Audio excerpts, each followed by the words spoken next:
More Diddy drama. Apparently, Sean Diddy Combs recorded his own lawyer, Marc Agnifilo, without his confirmation, without his consent. I had no idea upon watching the Diddy documentary that what I saw that was recorded of him on his phone screaming and berating his lawyers, I had no idea they didn't know about it. I'm going to break down everything we heard this weekend on the latest episode of the Two Angry Men podcast with Harvey Levin of TMZ. And of course, the GOAT criminal defense attorney, Marc Geragos, who was actually on a live stream with me on Friday, breaking down everything that we have heard thus far in the Mangione hearing. I'm Lauren Conlin from LA Magazine. This is your daily pop culture, scandals, and crime news podcast. All right, let's get into it.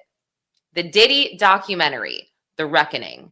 There is a scene in this doc where Diddy appears to be in a hotel room, and I think he's on FaceTime because, he's holding his phone like this. We can't see it, but we can hear his lead defense attorney, Marc Agnifilo, on the phone, and Diddy is not happy. I'm going to read to you exactly what he said. I would play a clip, but I think it'll be a copyright issue.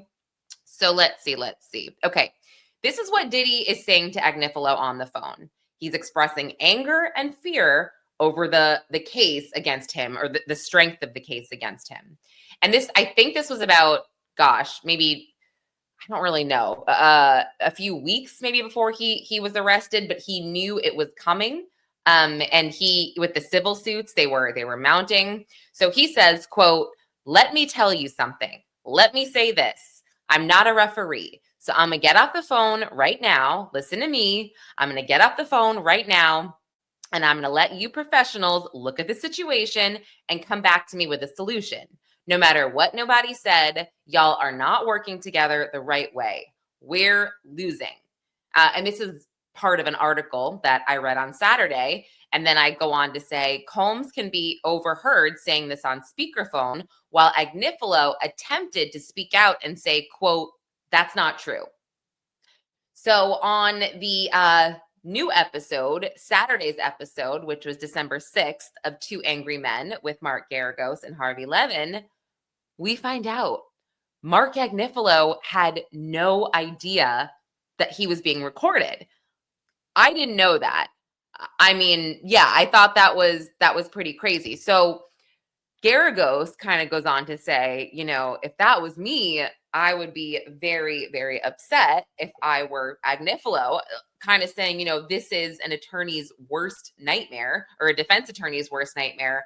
And then he also kind of goes into some really good information about his experience working with Diddy. I mean, he actually shared that he's gotten in screaming matches with him before on the phone, Geragos.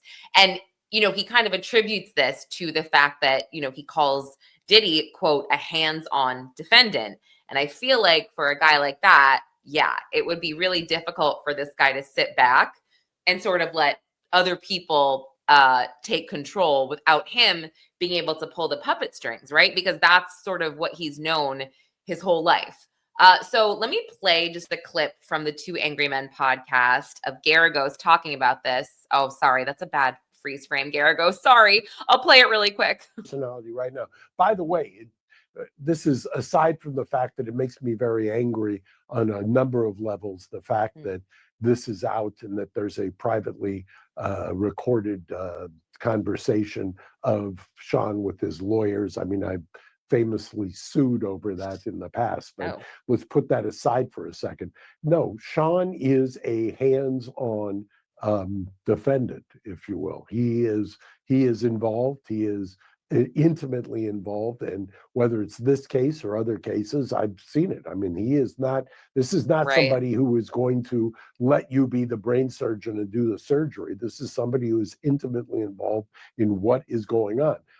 But it is, if you're a defense lawyer, this is your worst nightmare to watch him screaming at you. It's basically watching the sausage being made. I mean, tell me you weren't uncomfortable watching that. Well, you know what my reaction was? What? It was that Diddy is going after the guy that engineered a win for him. So had you listened to this before the verdict, I Right. get it.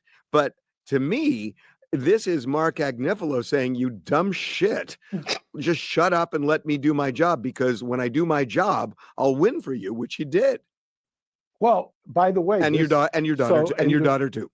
Yeah. So that was actually funny. I felt like when Harvey pointed that out, because look, Agnifilo and the team, like Harvey said, Tenny, Geragos, Mark's daughter, they secured a big win for this guy. I mean, Diddy was essentially facing his entire life behind bars with the trafficking charges if he was convicted, and same with the racketeering charges. I mean, right there, that's insane. Instead, he's going to be getting out before 2028.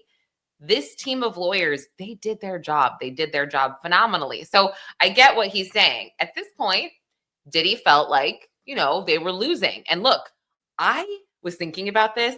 I can only imagine when he kept getting denied bail and he was in MDC for the last year.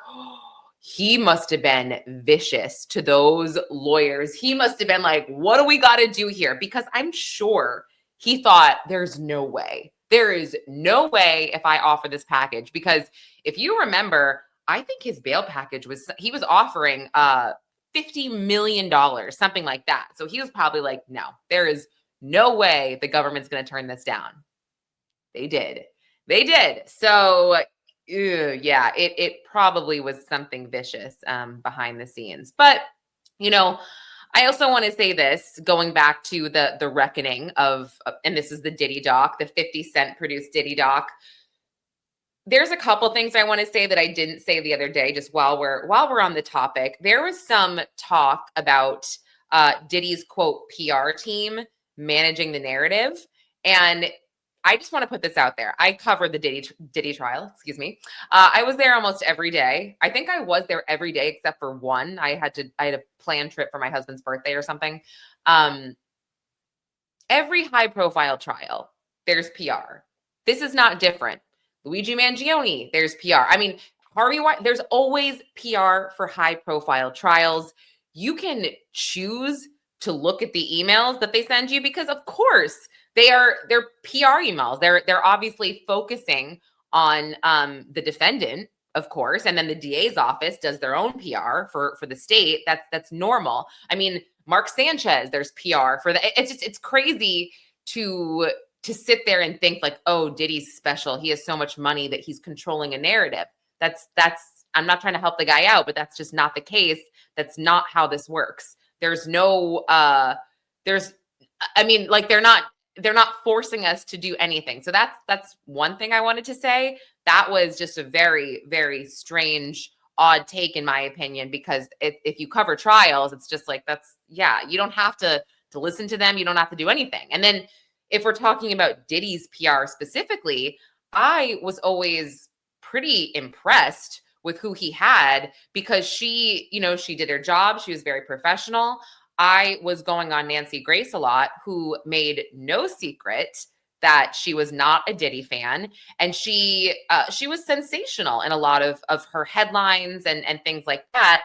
And Diddy's PR knew that I would go on there. And she never, I was always like going like this, like when I saw her at first, because I was like, oh man, she's going to be like, this is, the girl with Nancy, and all they do is crap on him. I mean, I was just reporting what I saw in court, but I still felt like I was sort of a part of this.